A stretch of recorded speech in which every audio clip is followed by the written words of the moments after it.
Good morning बच्चों। आज का विषय है अनुच्छेद लेखन। हम बड़ी बड़ी कक्षाओं में पहुंच जाते हैं, लेकिन अनुच्छेद लेखन जिसको हम वाक्य लेखन भी कहते हैं, हम कक्षा 3 से करते हैं। कई बार क्या होता है कि हमें एग्ज़ाम में जब आता है अनुच्छेद लिखो, कोई टॉपिक आ जाता है तो हमारे हाथ पैर फूल जाते हैं। अगर वो हमारा पढ़ा हुआ ना हो तो हमें बहुत मुश्किल होती है कि ये तो मैं याद करके नहीं आया, ये तो मैंने पढ़ा ही नहीं है।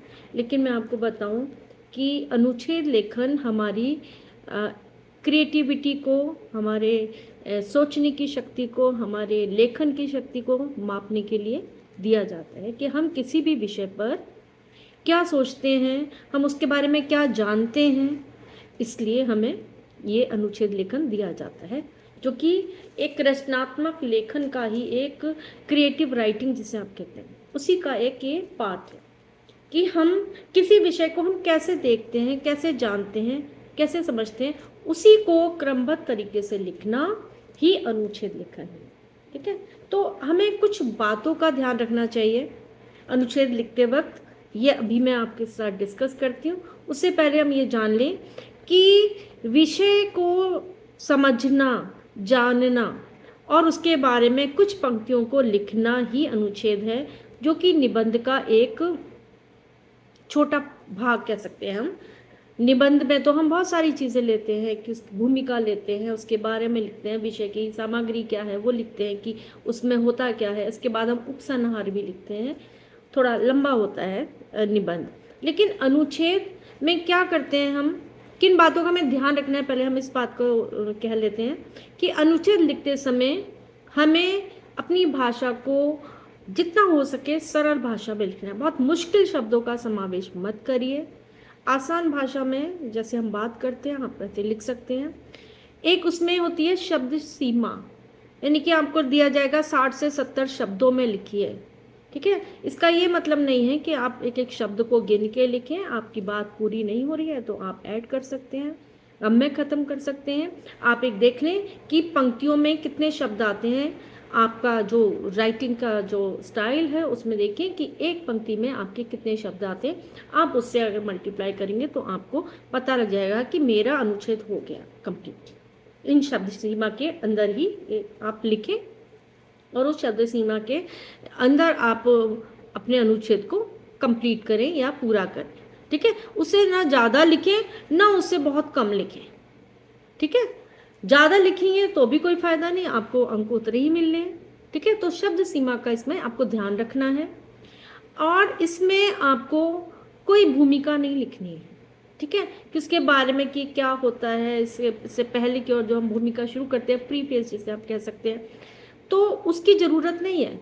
अनुच्छेद को लिखते वक्त हम सीधा की सीधा जो विषय हमें दिया गया है उसी पर आ जाते हैं। ठीक है, बहुत सारे आपको कॉपियों में, बुक्स में मिल जाएंगे अनुच्छेद लिखे हुए आपके पास जो आपकी अध्यापिका ने लिखा है या, लेकिन मैं आपको कुछ एक पॉइंट्स बता रही हूँ कि अनुच्छेद लिखते समय हमें घबराना नहीं है कि ये एकदम नया विषय है, आपने कुछ भी सुना है, चाहे आपने समाचार पत्रों से सुना है, किसी की बातों से सुना है, आते आते आपके कानों में कोई बातें पड़ी हैं उस विषय से, तो उस विषय को ही आप अपने शब्दों में लिख सकते हो।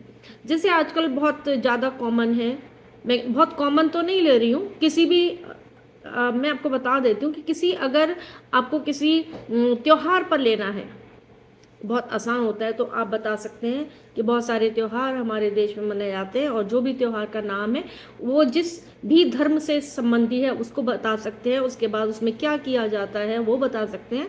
आपका अनुच्छेद समाप्त। ठीक है, अगर कोई और टॉपिक आ गया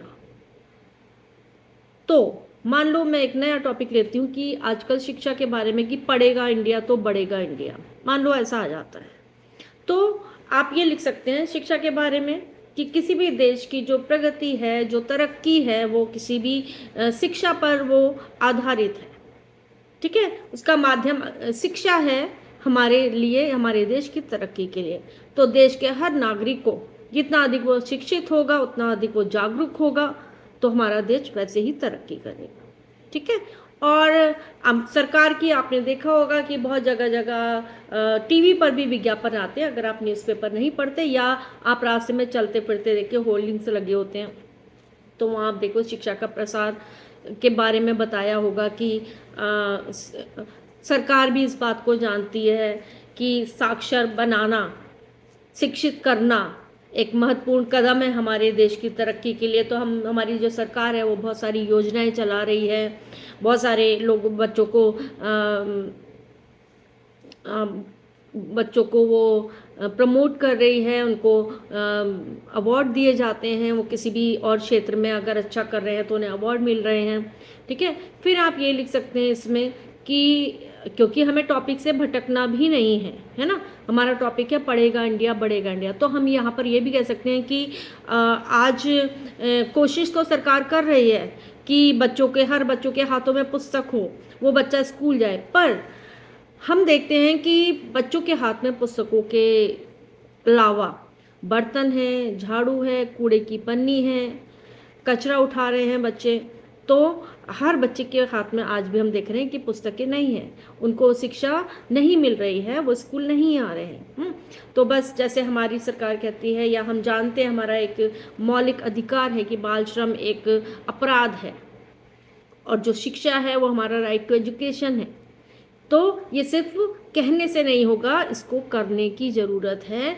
हमें अपने घरों में, हम देखते हैं हमारे घरों में छोटे छोटे बच्चे काम कर रहे हैं या जूते पॉलिश कर रहे हैं। आप मार्केट में भी जाएं तो आप देख रहे हैं कुछ कुछ बेचते हुए नज़र आते हैं।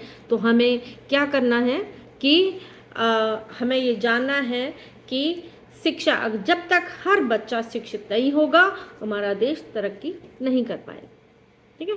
इस तरह से आप एक टॉपिक को ले सकते हैं अपने अनुभव से भी। आपने रास्तों में देखा है ना, अब मार्केट जाते हैं बहुत सारे बच्चे कुछ ना कुछ बेच रहे हैं।